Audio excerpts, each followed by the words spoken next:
you for joining this PhocusWire Pulse event on the topic of loyalty today. And thank you for tuning in to my presentation.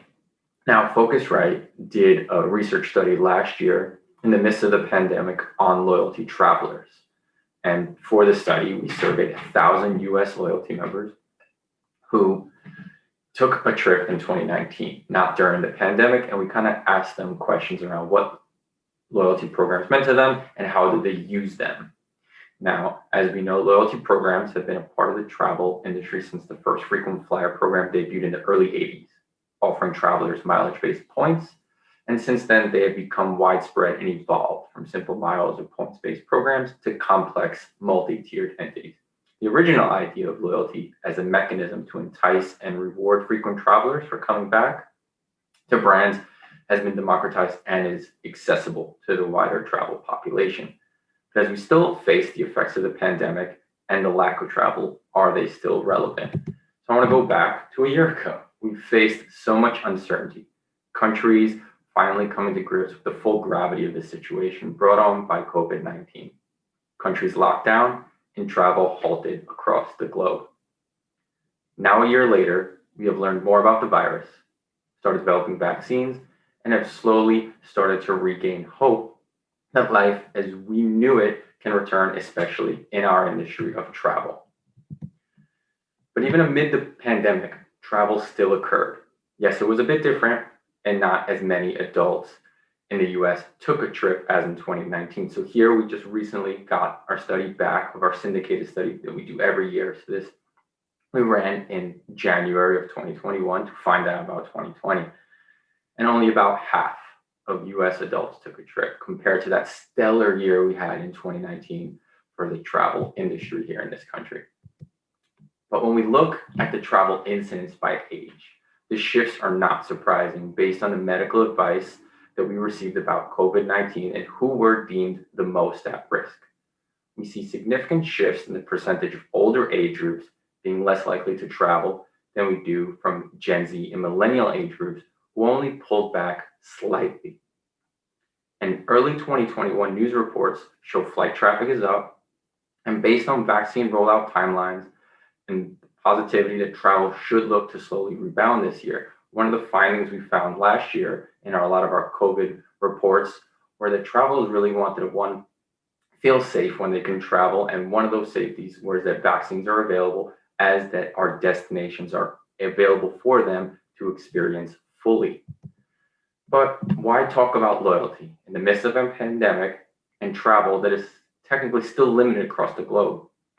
Well, with those hopes around the vaccine and travel still being important to travelers, with over a half in the US considering it an important part of their lifestyle. As travel returns and more consumers enter the travel pool, brands may be best suited to start with those who place a higher value on travel in terms of how they spend their money and by the fact that they have made the effort to join a program, showing a level of enjoyment in travel. Now, we see this play out and how often they travel and their willingness to spend money on the travel, with 25% spending over $6,000 on travel in 2019, twice as many as those who have no membership. But we must remember loyalty isn't guaranteed. And that is because travelers can have issues. And one of those, what we saw at the start of the pandemic, there was this tremendous uncertainty for everyone between the information which was available about the virus and how quickly the rules changed in various destinations. It would continue to change throughout the year and even now. This made travel cancellations and changes the norm for most who had trips planned. We know that consumers have often felt unheard by travel brands, especially when faced with disruptions. So having it become commonplace was not easy on consumers or travel brands. But how brands handled this period and the uncertainty may help with customer relations, as almost 6 in 10 travelers feel that how a brand responded during this time impacts their level of loyalty to that company. Further, a third of travelers agree because of the pandemic, they are open to trying new travel brands they have not previously used. So brands who responded well or have kept in contact with travelers may become those new brands that travelers either shift their loyalty or start giving another chance. And yes, a majority of travelers have a membership. However, we see that there is growth among the younger generations who are less likely to pull back in travel, as we saw in 2020.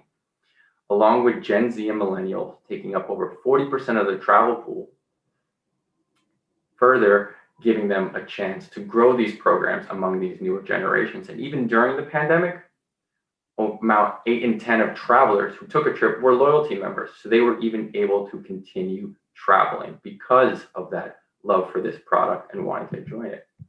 So loyalty does matter, and building on loyalty relationships is a great start to get travelers who belong to loyalty programs who are not only avid travelers and loyal to the product, but do provide benefits to the brand because of the memberships they have with them. To start, both air and hotel members are more likely to shop direct than using an OTA or meta-search website. And being a member of a program is why a significant percentage of members choose a specific website to typically shop with. So not only do members typically shop direct, they are partially drawn to those websites because of being a member. And we can see this play out on the chart, with the blue bars being the loyalty members and the red being those without a loyalty membership. And we see direct websites for both air and hotel being having higher percentages for those loyalty memberships. Further, loyalty members are also more likely to stick with the same brands when booking travel products. We see 3 and 4 do so for their flight or hotel. Again, the blue bar being the loyalty members on this chart. Using a brand repeatedly is a common view of being brand loyal.